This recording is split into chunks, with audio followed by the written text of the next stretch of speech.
You probably clicked on this video because you think you suck at fingerboarding. Well, it's a good thing you're here because I'm about to give you my best 3 tips to get better. Everybody wants to get better at fingerboarding. The obvious tip is just practice as much as possible because the more hours you got into something, the better you're gonna be at it. So with that being said, I'm gonna give you guys 3 awesome tips to get better, but it's only gonna work if you do it within your practice. You gotta get motivated, yo. And just so I'm not talking for several minutes straight, I'm gonna be setting up some spots and getting some tricks.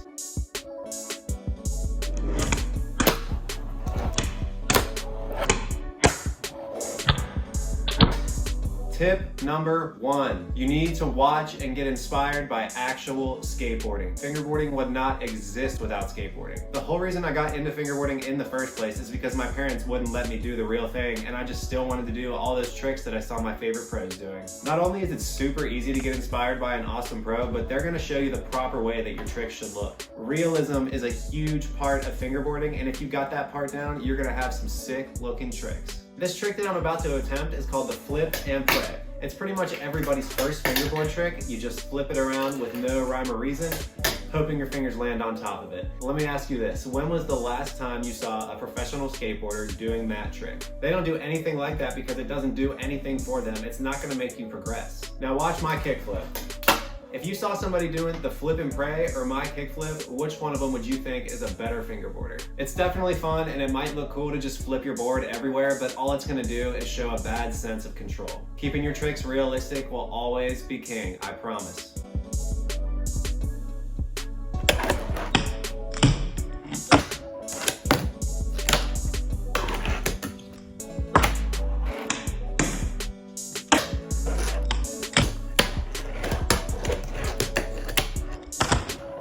Tip number 2, do not compare yourself to other fingerboarders. One thing I can assure you is that there is always going to be somebody who is better than you at fingerboarding. I think this tip could be applied to literally any hobby you do in life, and I've also seen this be the ultimate downfall for a lot of people who choose to ignore it. It's definitely awesome, a lot of fun, and can be really inspiring to watch people who are great at your hobby. But it is absolutely horrible to perceive their skill as a threat or a reason to quit. If you're jealous, everyone is going to be able to tell. It really just is not a good look. So when you see somebody who's really good on TikTok or Instagram, just get inspired and know that you have a lot of room to improve.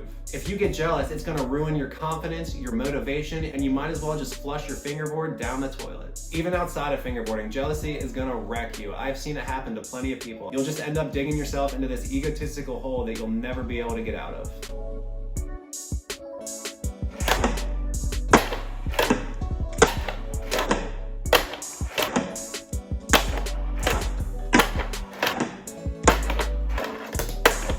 The third and final tip, do not waste your energy trying to get sponsored or free stuff. Being sponsored is cool and getting free stuff is cool, but I see so many people just begging for a sponsor and it makes them look so desperate. This can also make you lose sight of why you started fingerboarding in the first place. I know what you're thinking, this dude's already sponsored, why does it matter to him and why should I listen to anything he says? Well, I've been fingerboarding for almost 15 years and I didn't even know that you could get sponsored until a couple years ago. Basically what I'm trying to say is that I didn't stick with this hobby for anybody but myself, and I think that's what a sponsorship or any fingerboard company really wants to see. Don't be worried about which companies are following you on Instagram, who you're tagging in your posts. None of that matters. If a company likes what you're doing, they're gonna hit you up.